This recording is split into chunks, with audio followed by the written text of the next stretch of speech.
Hello students, how you all. I hope सब अच्छे बढ़िया हैं। आज अपने पास इस क्लास में हम बहुत ही प्यारा चीज़ समझने जा रहे हैं, जो कि मेरा मानना है अकाउंट्स को बिल्डअप करने में। अकाउंट्स मतलब हम जो अकाउंटिंग करेंगे, लेजर जो बनाएंगे, उस चीज़ के लिए आपका फंडामेंटल है। आपके बुक में ये जो चीज़ मैं डिस्कस करूँगा अभी, आपके बुक में अकाउंटिंग इक्वेशन चैप्टर में दिया हुआ है। ठीक है, तो क्या है क्वेश्चन ये है, open T shape account for furniture and right the flowing on proper side. तो इसको समझने से पहले मैं आपको रिमाइंड करा दूं कि जो आपका चैप्टर है अकाउंटिंग इक्वेशन,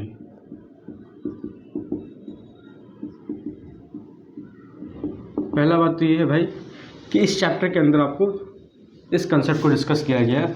बट मेरा मानना है, और ये सही बात है, कि टी शेप अकाउंट किसी पार्टिकुलर चैप्टर से रिलेटेड नहीं होना चाहिए, है ना। ये कंसेप्ट है।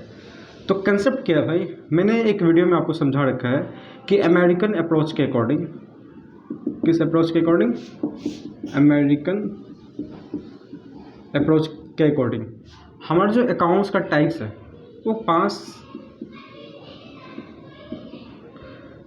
क्लासिफिकेशन किया गया है। पहला मैंने बोला एसेट्स अकाउंट। क्या बोला मैंने? Assets account. दूसरा मैंने बोल दिया लॉसेस और एक्सपेंसेस अकाउंट।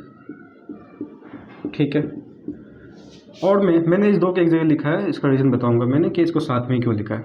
और मैं पहला हो गया, दूसरा हो गया, और मैं इन 3 को एक जगह लिख रहा हूँ। इसमें मैंने बोला लाइबिलिटीज़ अकाउंट है।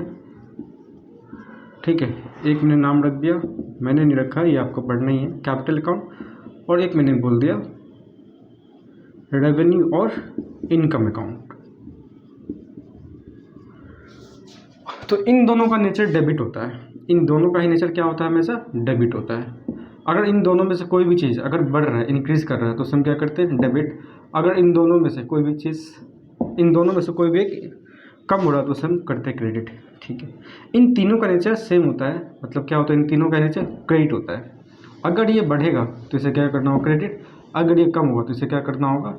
डेबिट। ठीक है, तो अब देखो, तो आपको पहचानना होगा कि जिस चीज़ को आप ट्रांजैक्शन में पढ़ रहे हो उसमें एसेट्स कौन सा है, उसमें लॉसेस क्या, एक्सपेंसेस क्या है, तो आपको अकाउंट्स पहचानना और रूल अप्लाई करना है। डैट मीन्स कि अगर एसेट्स इंक्रीज़ कर रहा है तो उसे हमेशा करेंगे डेबिट। एसेट्स अगर कम हो रहा है तो उसे हमेशा क्या करेंगे? क्रेडिट। लायबिलिटीज़ हमें अगर बढ़ रहा है तो क्या करेंगे? क्रेडिट। कैपिटल बढ़ रहा है तो क्या करेंगे? क्रेडिट। रेवेन्यू और इनकम बढ़ रहा है तो करेंगे क्रेडिट। लायबिलिटीज़ डिक्रीज हो रहा है तो करेंगे डेबिट। कैपिटल कम हो रहा है तो करेंगे डेबिट। रेवेन्यू और इनकम कम हो रहा है तो करेंगे उसे डेबिट। इस रूल के बेसिस पे हम समझते हैं, और ये बहुत ज़्यादा ही इंपॉर्टेंट है आपको अकाउंट्स को बिल्डअप करने के लिए। तो देखो क्या करना है अभी, क्वेश्चन में कहा गया टी शेप अकाउंट बनाना है। किस चीज़ का भाई? फर्नीचर का। तो मैं यहाँ पे आपके सामने टी शेप अकाउंट बनाता हूँ। चलो यहाँ पे स्पेस है। तो टी शेप है क्या? कुछ नहीं, देखो एक लाइन ड्रॉ किया, सिंपल एक ये लाइन दिया मैंने, तो देखो टी शेप नहीं हो गया। तो एक लेजर बोलते हैं इसे, एक अकाउंट बोलते हैं, खाता बोलते हैं। किस चीज़ का बनाना है टी शेप अकाउंट? फर्नीचर का। तो आप यहाँ पे लिख दीजिए फर्नीचर।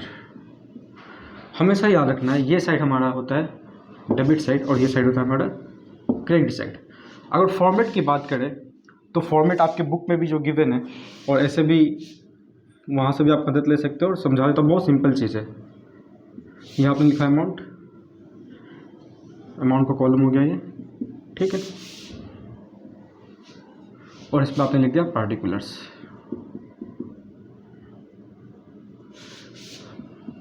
तो क्या मतलब टी शेप अकाउंट का? टी शेप अकाउंट मतलब ये कि अकाउंट टी शेप में ही बनता है ना। आपको समझना है कि हमें बनाना कैसे है, कैसे स्टार्ट करना है भाई।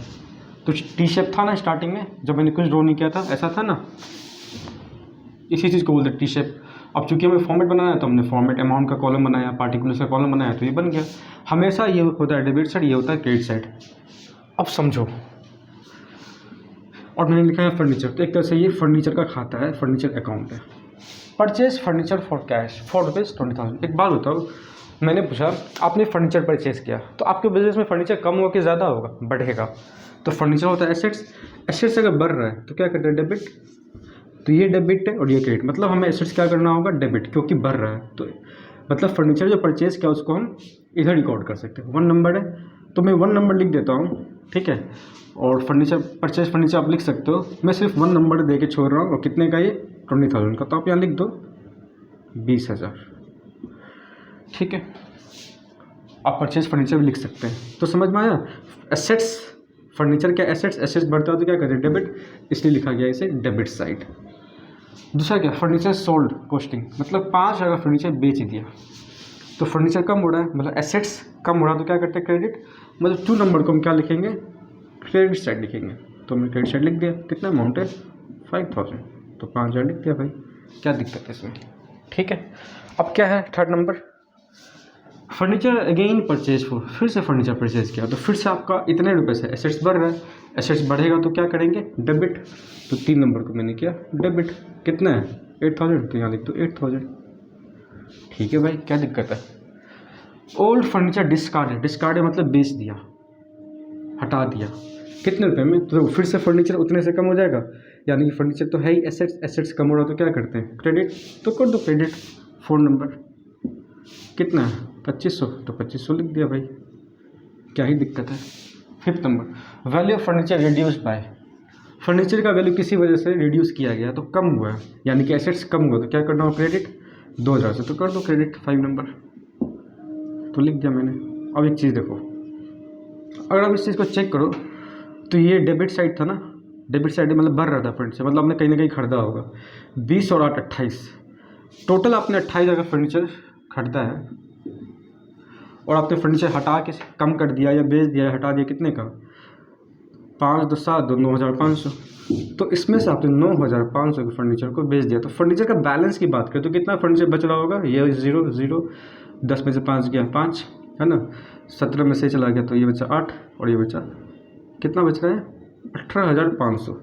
मतलब हम बोल सकते हैं फर्नीचर अकाउंट में फर्नीचर का जो बैलेंस अभी भी बचा हुआ है, जो फर्नीचर है वो कितने का है, 18,500 का है। ठीक है सर। तो ये जो बैलेंस है मतलब क्या होता है इसका एग्जैक्ट, कि फर्नीचर का जो वैल्यू अब आपके पास एग्जैक्ट बचा हुआ है, कितने का फर्नीचर, तो 18,500 का, उस चीज़ को बोलते हैं हम लोग बैलेंस। तो क्या करना है समझो, इस टोटल को हम यहाँ पे कभी टोटलिंग करेंगे तो नीचे डबल लाइन देना होता है, इस बात का आप ध्यान रखो। तो कितना हो गया 28,000।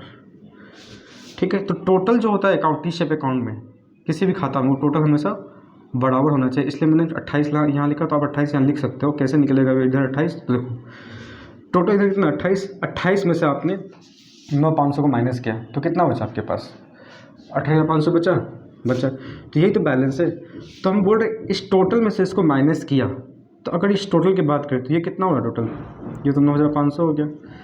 तो 28 में से 9,500 को माइनस करो तो बैलेंस कितना बचेगा फर्नीचर का, 18,500 बच रहा है, तो आप यहाँ लिख दीजिए 18,500।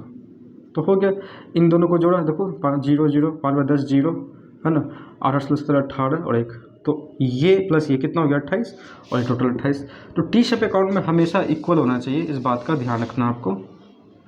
ये लाइन नहीं ड्रॉ करो चलेगा, मैंने बस ड्रॉ कर दिया यूँ एक फॉर्मेट के तौर पे। तो क्या था भाई टी शेप अकाउंट, सिर्फ टी शेप मतलब टी शेप का अकाउंट बनता है इसलिए टी शेप बोलते हैं, है ना। और फिर फॉर्मेट बनाते हैं तो अमाउंट का कॉलम अमाउंट का, पार्टिकुलर्स का, तो टी शेप चेंज होता है किसी और चीज़ में, स्टार्टिंग होता है टी शेप से ही, डेट्स वाई इसे कहा गया टी शेप। तो किसी भी चीज़ का अकाउंट इसी तरीके से बन सकता है, बस ध्यान रखना डेबिट क्रेडिट का। और पूरे अकाउंट्स में 5 तरह के अकाउंट्स आपको पढ़ना है, बस इसको पहचानना है किस अकाउंट्स का जिक्र हो रहा है, बढ़ रहा है, तो भाई किस चीज़ का बात हो रहा है वहाँ पे, एसेट्स के बारे में, लॉसेस के बारे में, एक्सपेंसेस के बारे में, या इन तीनों के बारे में बात हो रहा है। तो बस नेचर को ध्यान रखो, इंक्रीज डिक्रीज के कॉन्सेप्ट को अप्लाई करना जो मैंने अभी आपको बताया है। तो बहुत ही प्यारा चीज़ है ये अकाउंट्स को डेवलप करने के लिए, बहुत ही लॉजिकल चीज़ है और रटने के इसमें कुछ भी नहीं है। तो चलिए, आई होप कि आपको समझ में आया होगा हर एक चीज़। मिलते हैं नेक्स्ट वीडियो में कुछ और अच्छे क्वेश्चंस के साथ। Till then bye bye, take care.